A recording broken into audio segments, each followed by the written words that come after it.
The ballroom shimmered beneath cascading crystal chandeliers, each light reflecting off polished marble like scattered stars. A string quartet played something elegant and forgettable in the corner, while waiters in white gloves drifted through the crowd offering champagne that tasted like luxury. Tonight wasn't just an engagement party, it was a performance, and Lydia Harrington had always loved being center stage. She stood at the heart of the room in a silver gown that clung to her like liquid confidence. Diamonds sparkled at her throat. Her laughter rang loud, slightly too loud, as she basked in the admiration of the city's elite. "Everyone, please," she called, tapping her glass with manicured precision. The music softened, conversations quieted. "I want to introduce you to the love of my life, my hero." Applause swelled. Daniel Reeves stepped forward from the crowd, tall, broad-shouldered, composed. His navy suit fit him perfectly, but it was his posture that gave him away straight. Backed, disciplined, controlled. A decorated military intelligence officer, Lydia continued proudly, slipping her hand into his arm. "He's served overseas, classified missions, dangerous territories. He's risked everything for this country." The room responded exactly how she hoped: gasps, admiration, impressed murmurs. I stood near the back, half hidden beside a marble pillar. My black dress was simple, no sequins, no diamonds, my hair pulled neatly back. I hadn't come to compete. I'd come because once, long ago, Lydia and I had shared more than just a dorm room. Her eyes scanned the room as applause faded, and then they landed on me. "Oh," she said brightly, a smile stretching across her face. "Claire, you actually came." A few guests turned. She was my college roommate. Lydia explained casually, always talking about joining the Navy. Wanted to be a hero too. Soft laughter rippled through the nearest circle.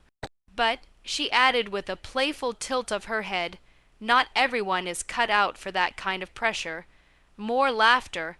I felt the sting, but my expression didn't change. Instead, I adjusted the small silver pin fastened to the side of my dress. It was subtle, almost invisible unless you knew what you were looking for.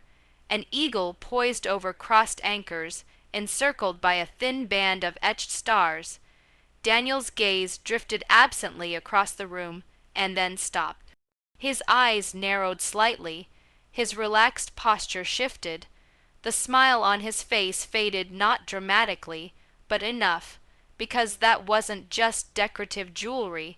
It was an insignia, one that didn't belong to recruits, or dreamers, or failures.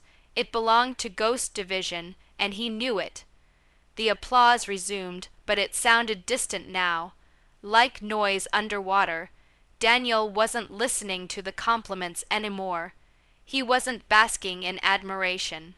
His attention was locked on one thing: the silver pin on my dress. Across the ballroom, Lydia continued smiling, accepting praise as though it were oxygen. She didn't notice the way Daniel's fingers tightened around his champagne glass. She didn't see the subtle shift in his breathing, but I did. His eyes flickered again to the insignia: eagle, anchors, stars. Recognition dawned slowly, then all at once. He excused himself mid-conversation, offering a distracted nod to the group around him. Lydia frowned slightly but continued entertaining her audience. Daniel walked toward me, not casually, deliberately, each step measured, controlled, like someone approaching a superior officer rather than a stranger at a party. He stopped a respectful distance away. Up close, I could see it clearly now: the tension in his jaw, the calculation in his eyes. "Ma'am," he said quietly. The single word shifted the air between us.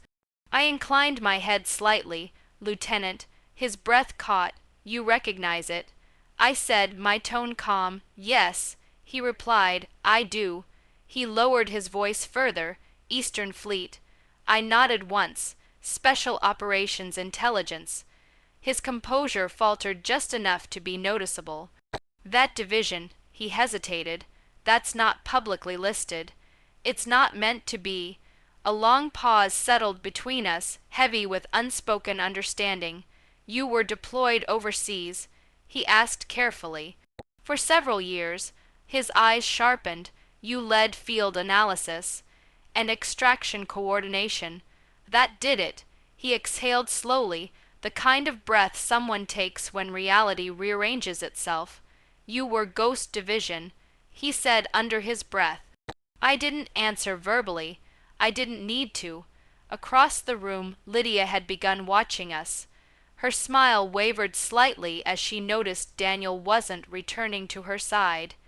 Daniel straightened instinctively now, not as a fiancé being admired, but as an officer standing before someone whose clearance outranked his own. With respect, he said quietly, "Why are you here tonight?" The question wasn't suspicion, it was curiosity. An old friend invited me. I replied evenly. His eyes flickered toward Lydia. Understanding settled in. She doesn't know, he murmured. No. I said. She never asked. The music swelled again, but around us the atmosphere had shifted. Invisible lines of hierarchy had redrawn themselves in silence. Daniel glanced once more at the insignia. In my line of work, he said softly, that pin means something, I'm aware, and for the first time that evening the so-called hero of the night looked unsettled, not because he felt threatened, but because he realized the loudest story in the room wasn't the most powerful one. Lydia's heels clicked sharply against the marble as she made her way toward us, her smile tight and rehearsed. From a distance, she still looked radiant, still the glowing fiancé of the evening's celebrated hero. Up close, the cracks were beginning to show. Daniel, she said lightly, slipping beside him, what are you doing all the way back here? Her gaze flicked to me, then to the space between us. Something in Daniel's posture had changed. He wasn't standing like a man basking in admiration anymore. He was standing at attention. You never told me Claire served, he said evenly. Lydia laughed, a quick, dismissive sound. Oh, please, she talked about serving all the time in college. Big dreams, you know how that goes. Daniel didn't smile. She didn't just talk. He replied. Lydia's eyes narrowed slightly. Daniel, what are you talking about? He gestured subtly toward my dress. That insignia. Do you know what it represents? Lydia glanced at it carelessly. A navy thing, I assume. A few nearby guests, sensing tension, drifted closer under the pretense of casual conversation. Daniel's voice grew firmer. It represents Ghost Division, Special Operations Intelligence. It's not decorative. It's not ceremonial. It's classified. The words seemed to suck the air from the space around us. Lydia blinked. You're being dramatic. I'm not, he said, sharper now. You don't earn that pin unless you've led missions most of us will never read about. A hush began to spread. Conversations quieted. Curiosity pulled people closer. Lydia's laugh faltered. Daniel, you're embarrassing yourself. No, he said calmly. I'm correcting the narrative. Her face flushed pink beneath her makeup. I remained silent. I didn't need to defend myself. Daniel turned slightly, addressing Lydia but aware of the growing audience. You introduced me as the hero tonight, he said, and I appreciate your pride, but heroism isn't measured by applause. It's measured by sacrifice no one sees. His eyes met mine briefly, steady, respectful. She outranks me, he added quietly. A ripple moved through the crowd. Outranks. The word landed like thunder in a crystal room. Lydia stared at him as if he'd spoken another language. That's impossible. It's not. Her perfect evening was unraveling in real time. You told everyone she wasn't cut out for it. Daniel continued. You mocked her. Lydia's composure cracked. I was joking. Some jokes reveal more than you intend. He replied. The silence now was total. All eyes shifted between us, the bragging fiancé, the decorated officer, and the quiet woman in black who had said almost nothing. I finally spoke, my voice soft but clear. Lydia always loved heroes, I said gently. She just never understood what one actually looks like. The words weren't cruel, they were true, and somehow that made them cut deeper. The ballroom had changed, the glittering lights and music remained, but the atmosphere had shifted. Guests who had once whispered praises about Lydia now whispered questions, curiosity flickering in their eyes. Not about Daniel, he remained composed, but about me. I stayed calm, allowing the weight of silence and subtle recognition to work in my favor. There was no need to brag, no need to explain. People noticed what they were meant to notice. Heroism, after all, didn't require an audience. Daniel stayed by my side, polite but distant from Lydia. The fiancée, who had spent all evening displaying herself as the perfect woman with the perfect hero, now struggled to reclaim her narrative. Her practiced smile faltered each time someone approached with a quiet question, some hesitant curiosity about me. "Claire," one guest asked, lowering her voice, "did you really lead covert operations? That's incredible." I smiled faintly. "It's not about recognition," I said. "It's about doing your duty quietly." Lydia's face tightened. She couldn't conceal the sting. The first true vulnerability she had shown all evening. Her world, carefully curated, was cracking because she had tried to diminish someone else to elevate herself. As the night drew on, she approached me one last time, her heels clicking harshly against the marble. "You did that on purpose," she hissed. Her voice trembled with frustration. I met her gaze calmly. "No," I said softly, "you did." Her need to belittle, her constant comparisons, her desire to shine brighter by dimming others, all of it had set the stage for this moment.